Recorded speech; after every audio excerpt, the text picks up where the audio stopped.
એટલું જ ધ્યાનમાં રાખવાનું છે। ઉમેદવારો તમે બધા નક્કી કરો કોણ થશે।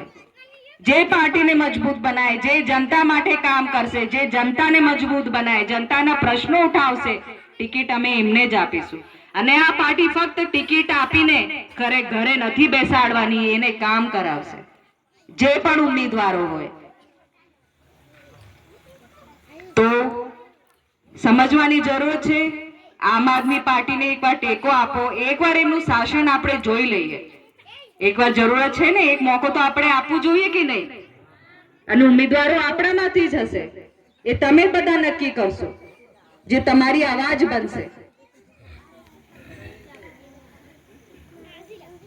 બસ આગામી હવે ચૂંટણીઓ આવે છે, એના માટે આપણે હવે તૈયાર થઈ જઈએ।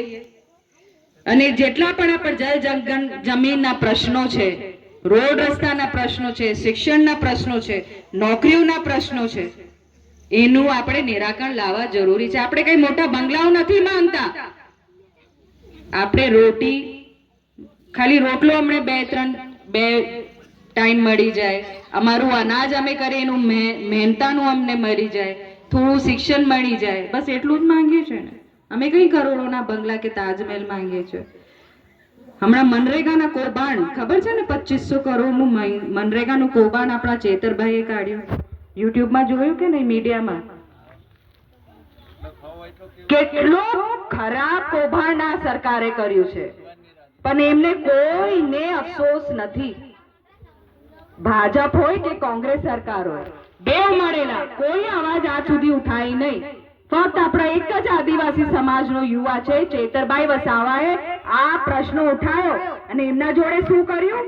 એમને ખોટી રીતે કેસ કરીને જેલમાં મૂકી દીધું। એ સારું કહેવાય? ખરાબ કહેવાય ને।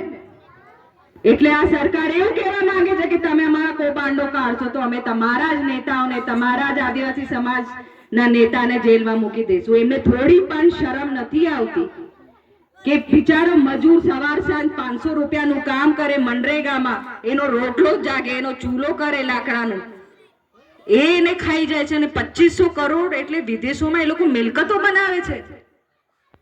કોઈ કોંગ્રેસ કે ભાજપનો જેલમાં છે? ફક્ત ચેતરભાઈ। કેમ? ચેતરભાઈએ જ અવાજ ઉઠાઈ છે, ચેતરભાઈને જ દુઃખ છે। અને એ કોના માટે લડે છે? આપણા માટે। એ કેમ એમનો ઘર પરિવાર છોડીને આવી ગઈ? તો એમએલએ છે, એમને તો ગ્રાન્ટ મળતી હશે, પણ એ આદિવાસીઓના પ્રશ્ન ઉઠાવે, એમને લાગણી છે અને એ આપણા બધા માટે લડે છે।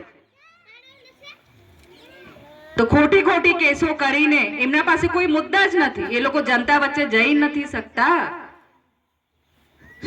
શું મોડું લઈને લોકો જનતા પાસે જાય છે?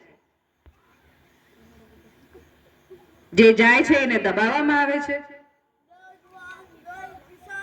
અને એક અમે જ જવાબદાર છે, કેમ કે આપણે જે પણ એને વોટ આપ્યું છે, ચૂંટીને મોકલ્યું છે એમને।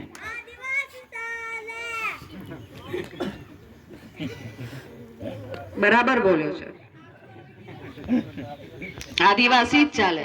આપણા આદિવાસી સમાજ માટે આપણા આદિવાસી જ વિચારી શકે, તો સમજવાની જરૂર છે।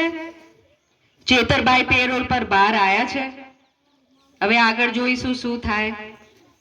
તો ચેતરભાઈને આપણે ટેકો આપીએ છીએ, તો આપણે ટેકો જાહેર કરીશું। આપ ચેતરભાઈને ટેકો આપો છો ને? તો જ્યારે પણ જરૂરત પડશે અને આપણે ભેગા થઈને એક રજૂઆત પણ કરીશું। નાસીપાસ ના થાવ, આઝાદી એમ ઘર બેઠા નથી મળતી, રોડ પર નીકળવું પડે છે, પોતાના અધિકાર માટે પણ નીકળવું પડે છે। અંગ્રેજો સામે તમે એમ જ નથી જીતેલા, એ તમને નીકળવું પડશે, કામ પણ છોડવું પડશે। 1 દિવસ 2 દિવસ કામ ભાગી નથી જવાનું, પણ સમય ભાગી જશે, સમય હાથમાં નહીં આવે તમારા। એ માનો છો કે નહીં? સમયને હાચવાનું છે। તો આગામી ચૂંટણીઓ માટે આપણે તૈયાર થઈ જશું। હવે જેના પાસે મોબાઈલો છે એ મોબાઈલો કાઢે, અને જનસભા છે તો એ જનસભામાં એ નંબર છે, એ નંબર પર મિસ કોલ આપણે કરીશું। જેના પાસે મોબાઈલ છે મોબાઈલો કાઢો આપ।